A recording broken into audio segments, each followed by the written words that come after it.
before we went live here. Round two of War Stories. What did we say it was? War Stories. The stories that shaped us in transportation. Round two.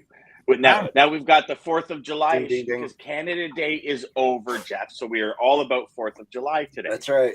Thank you. To the HPLS podcast. Live, relevant, and high performance information, conversations, and education weekly.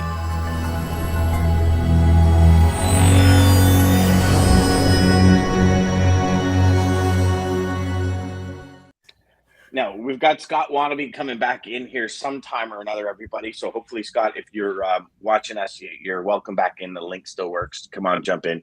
I was having a few technical difficulties because the kids were on the computer over the weekend, so all of a sudden things aren't working. Yeah, you got to love how that works. Just, hey, You know what? Restart the computer. Everything should fix right there. It usually does. So I try my dad's trick and just smack the side a couple times. Sometimes supposedly that gets the hamsters moving or something. I don't know. There you go. Well, you know what? When I first started in the industry, I had a gentleman who was the VP of sales called Ray. And his big thing was, this was the remote. And when the remote wasn't working, you got to kick the TV. And he used to boot his desktop, like give it a boot in the side. And he used to say, Dan, the TV's not working. And I'm like, you mean your computer? He's like, the TV, it's not working. This thing's not working. Like he was just classic dude. He was the kind of guy where I'll share this quick story and then we'll move on. But so we're in Toronto. We were working in Montreal and we came to Toronto for something. And we're sitting at a stoplight and this guy's walking across the street and the bottom of his grocery bag busts out. Oh, no. And like half his groceries are all over. So he's, doing one of these. He's looking because it's about to turn green and everything. So he runs to the side of the road. Light goes green. Well, Ray takes off in the car, runs over his groceries, stops in the middle of the intersection, says, damn, I missed his milk, puts it in reverse and goes, runs over the poor kid's milk and it takes off. That's the kind of guy he was. So, oh my goodness. Yeah. That's like Scrooge. That's like Ebenezer Scrooge from those. Yeah. Just thought it was hilarious. But yeah. So, yeah. But you know what? You know what I always say is pay attention to the source. Absolutely. Right? You know what I mean? So, we have got Happy 4th of July, Lisa says. Happy 4th, Lisa. Hey, happy 4th, Lisa. Hey. So today is round 2 of War Stories, gentlemen. So who wants to go first? All weekend I was sitting there thinking, what story can I share that's just from a perspective point of view, right? So anyways, who's going first? One of you veterans have to go. Is back. Scott, one of you veterans have to go. I'm not good with that. All right. I'll start. Okay. All right. So it has to do with warehousing when I kind of first started. Oh. And what happened is that we had to get our floors repointed. Pretty much that happens every once in a while when you're driving forklifts all over the place. And what happened is that the guys had to come in with their cement power saw to cut through the cement to repoint each corner. So the guy's sitting there and he's got his machine and he's going. All of a sudden there's this massive explosion. Lights go off on the warehouse, everything stops, and the guy literally urinated himself because he hit a 220 power unit that went underneath it, cut right through it. The machine, because it had rubber handles and wheels, actually grounded him, and he was shaking like you wouldn't believe. I mean, our warehouse went down for about 7 days because of it. They had to rip up the floor and everything. Talk about major disruption. And the guy was fully shaken beyond belief. I've never seen anything like a huge flash of blue that almost hit the ceiling. A machine tipped over and he just fell backwards, but nothing. He was still alive. I couldn't believe it. Holy cow. Wow. Yep. That's crazy because you can't just joint that together like in a junction box. No. You got to go all the way back to the beginning and rerun that wire. So exactly. He was just cutting it. Yeah, he was just cutting it, just moving along like nothing happened. And then bam, and a machine goes up in the air, falls on the side. He falls backwards, and I thought he was dead. I came flying out of my office. I was expecting like the worst, and he got up, and the man was like shaking, trembling, and I had to sit him down on the dock, and we just started talking and everything like that. And I mean, I wasn't worried about the warehouse. I really thought the gentleman died. I mean, it was bad. Wow. Yeah, that's crazy. That's crazy, and that's a lot of voltage to run through your body. If he wasn't awake before, he's awake now. That's for sure. Like he woke him up. Yeah. Yes, a man with 9 lives for sure. Oh my goodness! That's a good one. That's a good one. That is a good one. I like that. Now, was it because? So I'll ask another question, Jeff. Was it because the diagrams weren't accurate about where it was, or they just never even looked to see where? Well, what happened was when they poured the cement to create the warehouse floor, some of it wasn't buried enough, so you could literally see where the lines and the cracks on the top of the cement, but it didn't register with him. So he just started cutting. He just thought that maybe there was a flaw in it and didn't think that there was power source under there, and he just literally cut through it, and there was sparks coming out, and then there was boom, and all hell broke loose. Literally, it just broke loose. It was unbelievable. That's crazy. Wow. That's crazy. Yeah, that's wow. All right. Me next. Yeah. Yeah. You want to go Dean next? Yeah. Yeah. So it's a camel story, which is sort of classic outback Australia stuff. This is circa early 1980s when we're driving interstate transport. We had a 550-mile overnight haul with air freight. So it was pretty easy. Not all dual carriageway. Probably 70% of it was single lane blacktop. So, in the middle of the night, you're passing other trucks at sort of within 6 inches of each other. So you've got to be on your game all night because you wouldn't get out of Sydney until like 9 o'clock at night. And you've got, we used to run it comfortably in 8 hours. We used to run pretty quick. But the backstory is this: camels. I've sort of got to set the stage because Australia's got the largest herd of feral camels in the world. In fact, the largest herd of camels, period. And the reason is that before diesel-powered road trains came along, camels were the primary means of moving the primary means of moving freight around the outback of Australia. Wow. Things like wool and all that sort of stuff used to move on these camel road trains. A lot of these camels came from India and Afghanistan. They would bring in the guys that would drive them. They were called Afghans. These were the camel drivers. They would come in 3-year stints and then go back.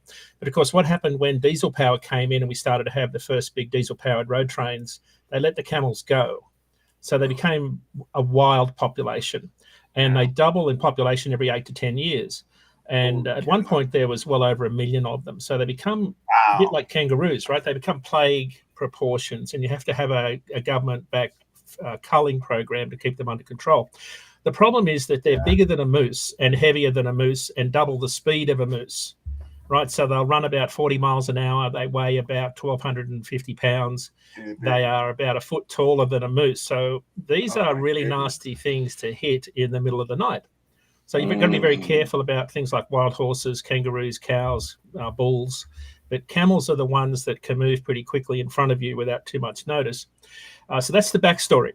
So we're doing interstate freight with my good friend John Kelly, who's passed, so I can tell this story with no fear of retribution from JK. He's the guy that's memorialized on my fifth wheel cover on my Peterbilt truck. And we used to do a lot of interstate freight together. And the monument on my truck says "full noise, bro," because that's all JK would say. You can imagine a guy sort of doing 80, 90 miles an hour, windows down, radios blaring, and you'd call up on the CB and say, "How you doing, JK?" And he'd say, "I'm just full noise, bro." So I'm about 2 miles behind him, and we're coming into this sort of built-up area. Normally we'd slow down coming into the built-up areas. We'd slow down to about 70 miles an hour. The speed limit was like 35, but in the middle of the night, the cops used to let us hammer through town. So JK calls up and he says, "Dean, there's a camel up here." I said, "JK, there hasn't been a camel in these parts for years. They're only in the outback, dude. Like we're not far from Melbourne." And he said, "No, I'm serious. There's a camel standing in the middle of the road." I said, "JK, you're way too high, man. You got to keep going. There's no camels here. I said, you're hallucinating again. And he said, oh, righto. Okay. So, because we'd done that before, like we'd seen a lot of weird stuff that was never there.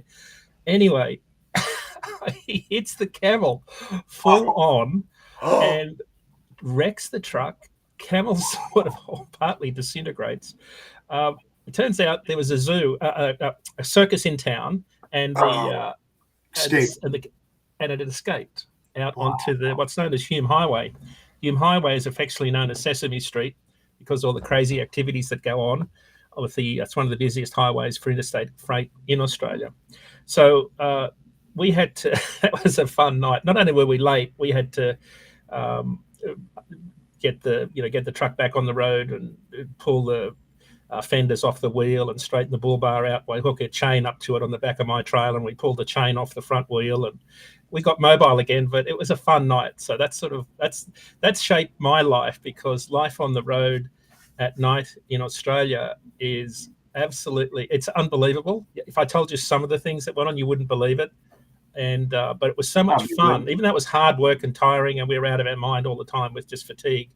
It was so much fun. I absolutely loved those years, and wouldn't trade them for anything. But that kind of shaped my view of the trucking industry, because it's a view most people never see. Yes. Yeah. Oh my. Well, and I love what you said there, Dean, about like we straightened out the bar, we pulled off the fence. Like nowadays, it'd be like, nah, call somebody on the side of the road and you just sit. You wouldn't. Oh yeah, they're sitting for. We didn't want any cops around. We didn't want any cops or anybody around asking questions. Oh no. They're trying to get out of there fast. Yeah, because they get the scales and want to look at our logbooks, and the plural logbooks. Right. The good ones and the bad ones. That's hilarious. Yeah, exactly. Exactly. Oh, which one do I need? That's awesome. That's awesome. Scott, do you want to go next, brother? So Scott's up here, y'all. I don't know if for all of you that don't know Scott is the freight sensei, and he's here to share a little story about what shaped him. Armstrong's. Look at you go, buddy. I had to. Yeah, come from home. It's one of my marketing teams. Branding. Let's make sure you're, hooking yourself. See, Scott gets it. Scott gets it. The Cleveland thing. I guess USA Today, y'all, but he gets it. It's a thing, Armstrong made me, and this is part of what made me. I wouldn't be a broker or where I'm at without them. So that loyalty, that brand ambassadorship, if that's a word, I just made it up. So, but I'll take it. We'll use it all day. So earlier in my career, what was I was telling you about crab gone wrong, right? And DJ said, "Oh, that's why we don't touch crab." And I personally didn't think we were touching crab, but we don't find out until it's probably somewhere in Mexico right now. But it's expensive. Crab is an expensive commodity, and so what we made sure we have specific procedures in place in order to maintain that.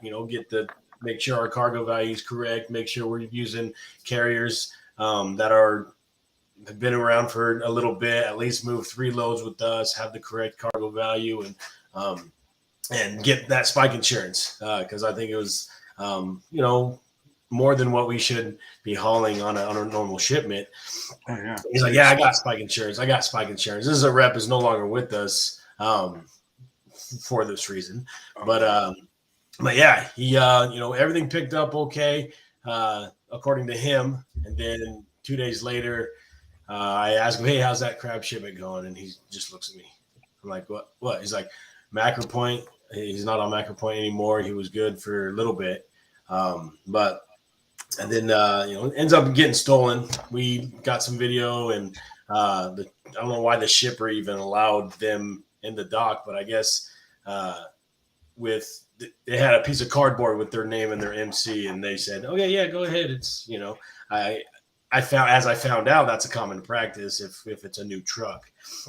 But where we're going, by the time the customer finally was getting back to me in that regards, as the supervisor, I'm trying to get the claim and everything rolling, and he's like, "Yeah, Jeremy." The gentleman had, I almost name dropped him.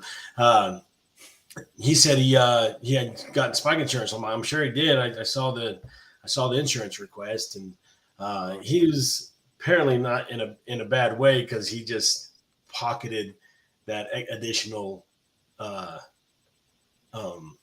as revenue. He's like, I'm gonna pocket it as part of my margin, and it didn't work out very well, and then ended up being a little more than that $100,000. And lesson learned there is don't make sure that the document that we have the documents in hand when you have that spike insurance, because I don't know where this crab is now, and this was at least 7 years ago. So wow.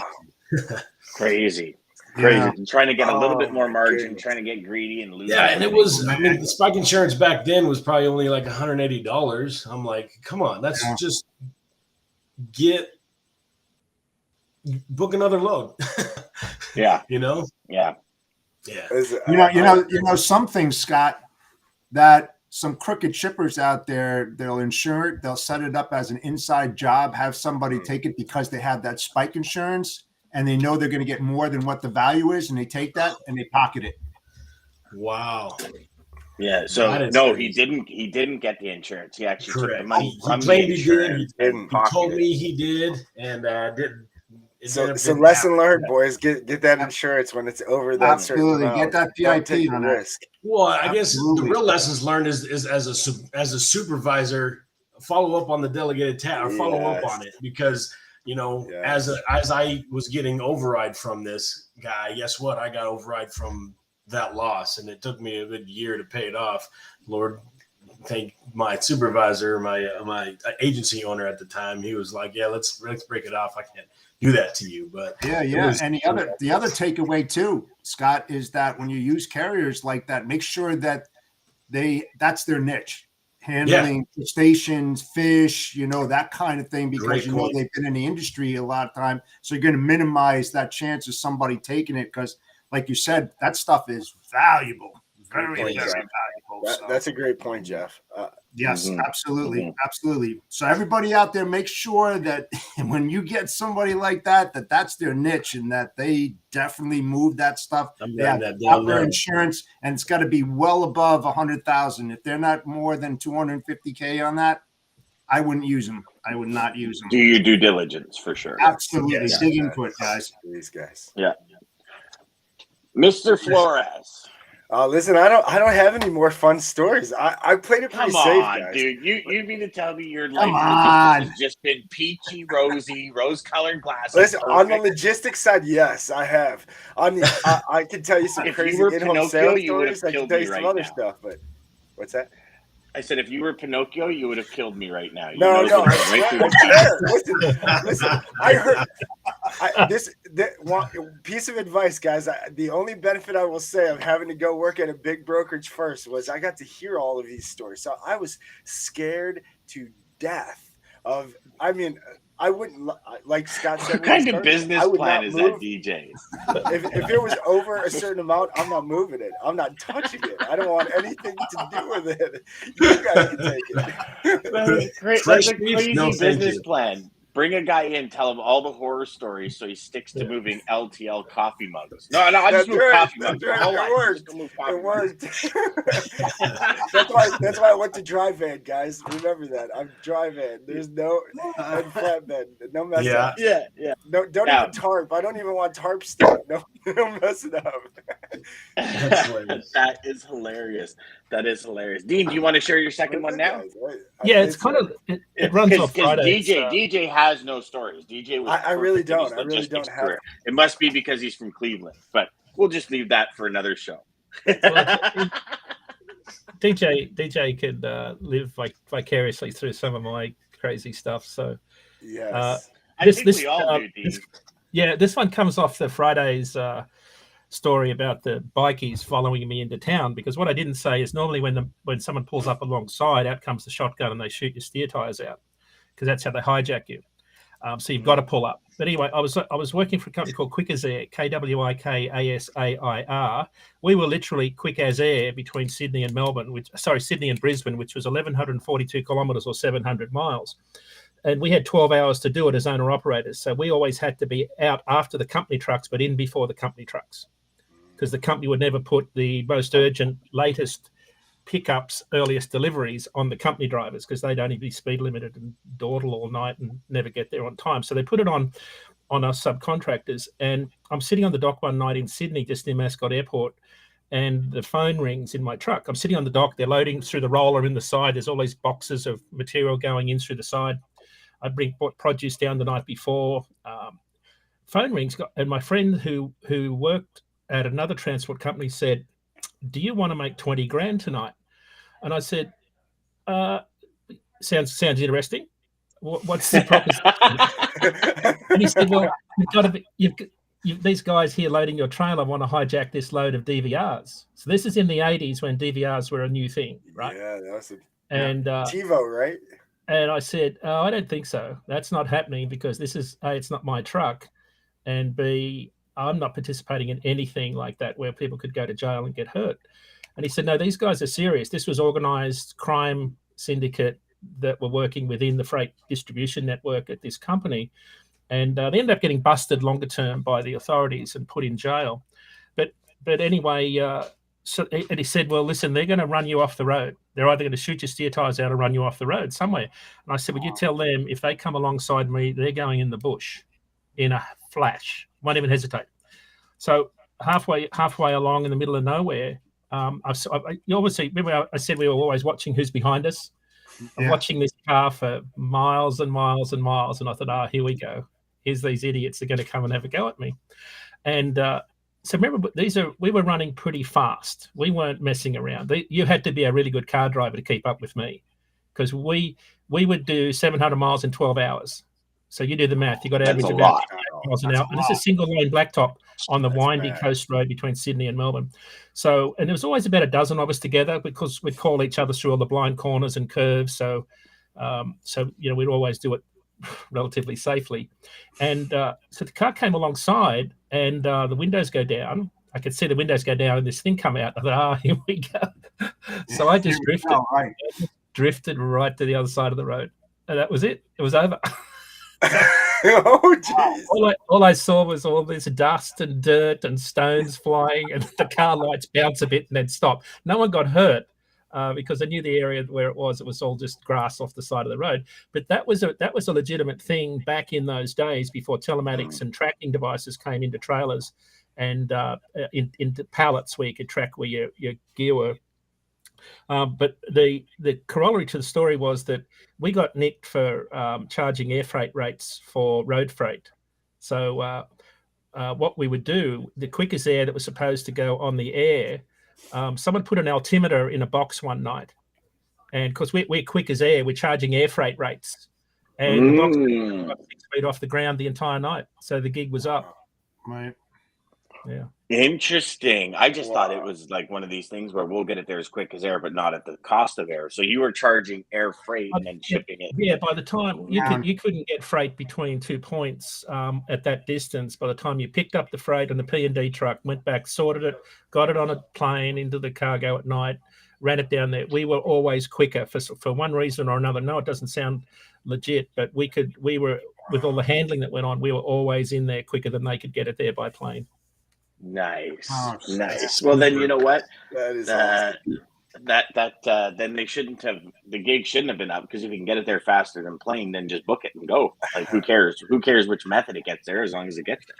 Yeah, that was sort of in the days before everyone started to have phones and cameras and technology, and you could sort of run under the cover of darkness and never get into trouble. The cops would always say, just don't speed through town. I don't care what you're doing the other side of it. We'd always talk to them on the CB radio. So it was like kind of the good old days, but that kind of changed in the late 90s, and of course you can't do that anymore. Now you got guys falling asleep at the wheel because they're legal and safe and not awake at the wheel. It happens every single night. Yeah. Crazy. Holy cow.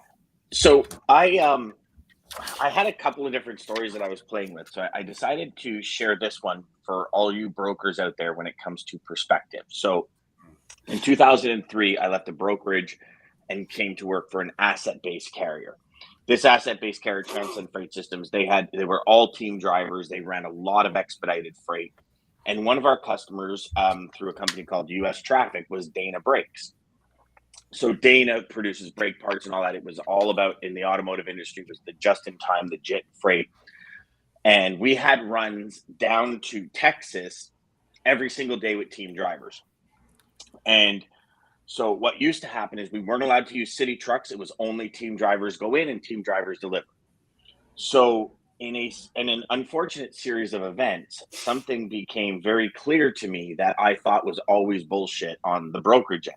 And that is, our teams coming in from the US. And what we used to do is we used to meet about in the Woodstock area on the 401.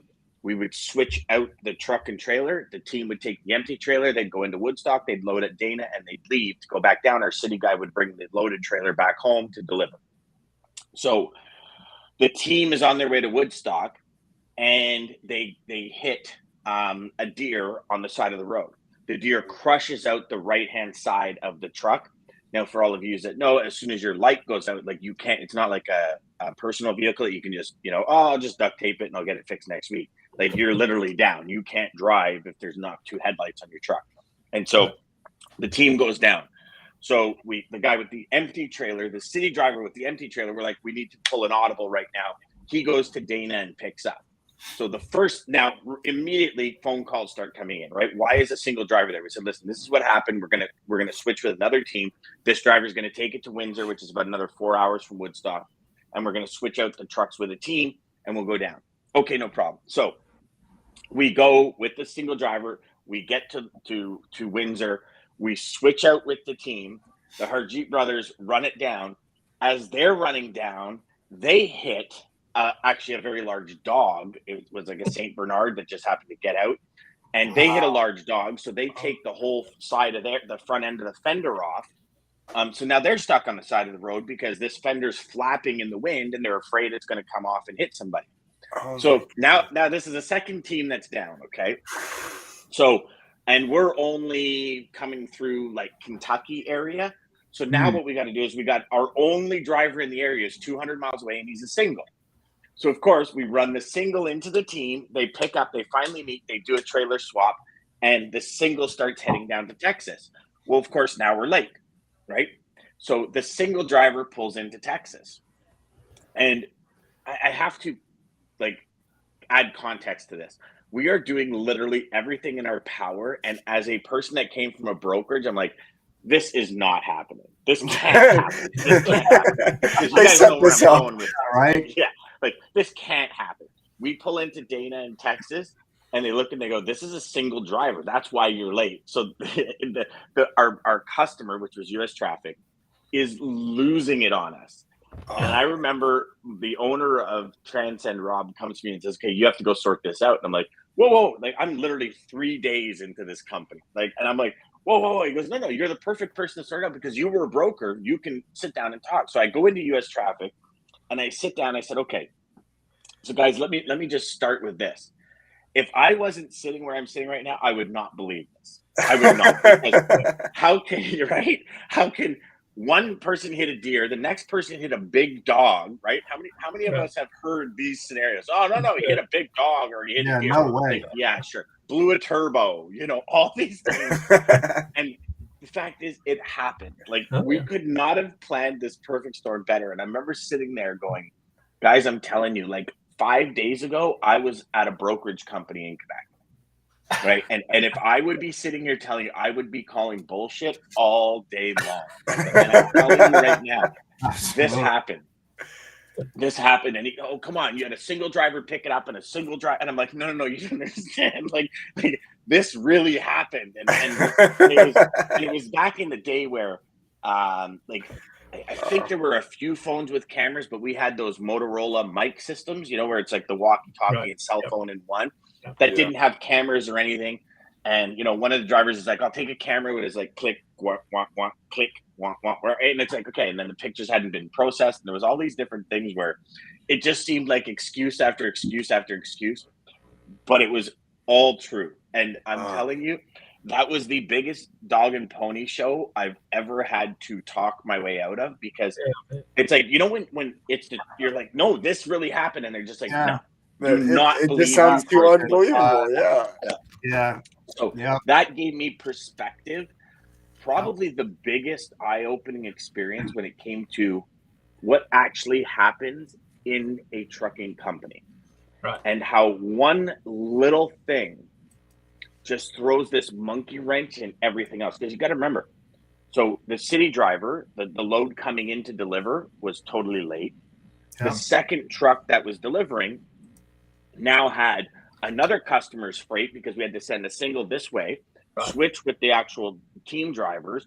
The team drivers are now 2 days delayed. So they made up time getting home, right? From the single driver, they made up time getting home. So that customer doesn't feel any friction, but you've got the customer sitting on the side of the 401 where their freight is now late, and the customer down in Texas whose freight's late. Right. So one little glitch can affect 2, 3, 4, 5 customers sometimes, because even you got to think that city driver that was supposed to be back for another load, he's probably missing his last load of the week because he's got his 36-hour. Like, there's all these things that happen. So for all you brokers out there that, you know, don't really understand or have never bothered to pay attention to how does it really work on an asset side, I suggest you have a conversation with one of your top suppliers. Absolutely. And ask them the question, because there was 4 customers were affected, and there was probably 5 or 6 late charges. That last driver didn't make his last $500-600 because he didn't get to go on his last run. Like, there's all these things that happen, so just pay attention to that.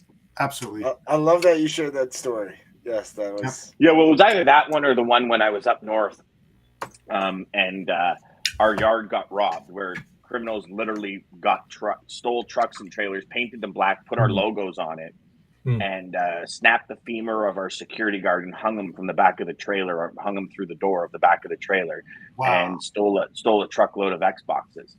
So it was either that one or that one. And of course, I was the only one in the company that was out of town. So guess what?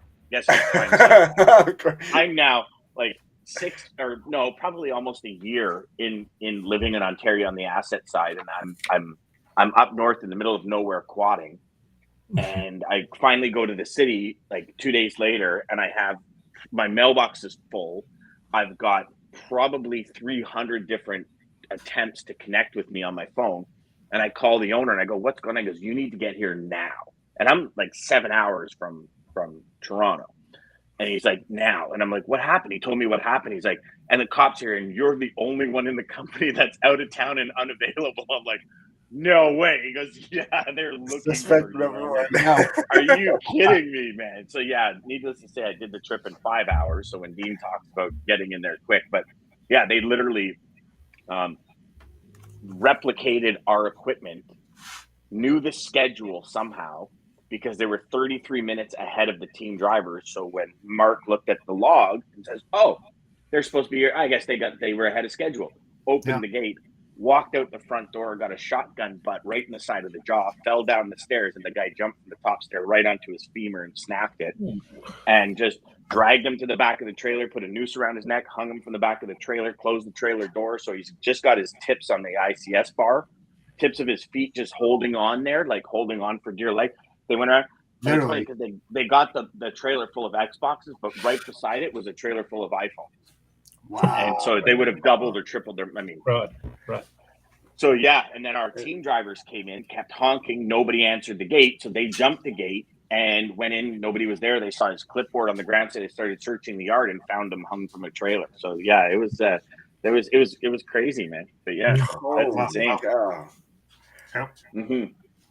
Those are some great stories. DJ was a cable disconnector in Cleveland. It scared him for life.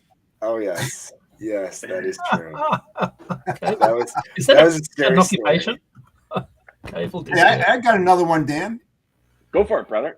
Yeah. So this is the learning experience. As most know, I was on the operations side, logistics management, warehouse management, before I even got into sales. So a lot of the things that happened to me in the past helped me in my sales and communication. Not that I haven't communicated well or collaborated with all of the key stakeholders over my career, but this one really drove it home. So way back in the 80s and 90s, from my perspective, a lot of the drivers always anticipated that their trailers were in good shape and everything. They didn't really do the pre-inspection, post-inspection and stuff like that. So a CF driver, Consolidated Freightways, came into my dock, and he comes in, and at that time they were using hand carts to move the product in, to hand stack it into the nose all the way back. So he's going in and out of the trailer, and he's about, I don't know, probably about 10 feet in, and I'm near my office, and I hear this big boom. And I was like, what the hell was that? So I just walk out there, and I'm not kidding you when I say this. The driver that had the hand truck and the heavy stuff went through the floor of the trailer and ended up on the street, straddling one of the main beams that went from the front to the back. And he was injured badly. I mean, badly, where we had to get an ambulance in there and everything like that. So the takeaway from this story is that anytime that I had trailers come in, I always walked around the trailer with the driver, did a pre-inspection, post-inspection, look internal, external, looked at his tires, looked at his the J connectors on the air brakes, everything, make sure, got a sign off on it with the driver, because when you're moving expensive stuff, you want to make sure that, you know, your products are handled the right way and they're secure and nothing's going to happen. And if we, and you want to make sure your skid doesn't fall through the floor on the highway. Yeah, exactly. Yeah. And you know, I would turn away trailers and have them go to the local truck stop and get that aluminum tar paper to put over holes on the top of the roof or on the side if they were slashed, you know, water. But I always did that with my customers, and I was like, listen, if you don't like the trailer that pulled in, I'm not there physically, please walk out there, look at that trailer, make sure it's roadworthy, because you never know, and have them get it repaired. Refuse to load them, you know. So good. Well, gentlemen, we're 37 minutes in, y'all. That's like crazy how this. We need to do like maybe war stories every 2 weeks. See, that's fun. Guys, anybody new, just listen to these stories. Don't do this. Be afraid. No.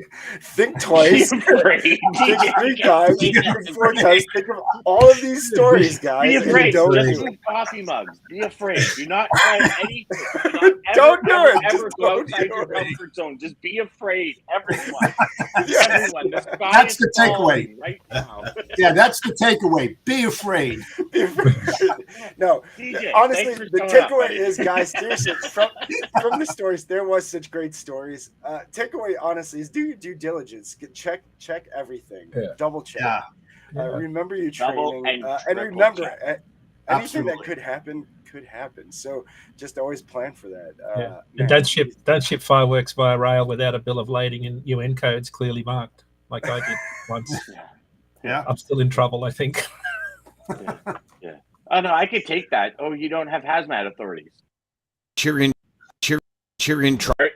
Jeez, I'm going crazy on the little finger button here. Sorry, guys. What was all that? That was like live, you know. Yeah, good. All right. Everybody have a fantastic 4th of July. Enjoy yourselves, and we will see y'all tomorrow on Sales Chat. Centurion Trucking. Our motto is people before profit. Today's market requires more transparency, consistency, and focus on what our clients need to win. Centurion Trucking and American Logistics are poised to help their clients achieve and surpass their targets. If you're looking for a team that honors your needs, dreams, and aspirations, then get a hold of Daman at American Logistics or Centurion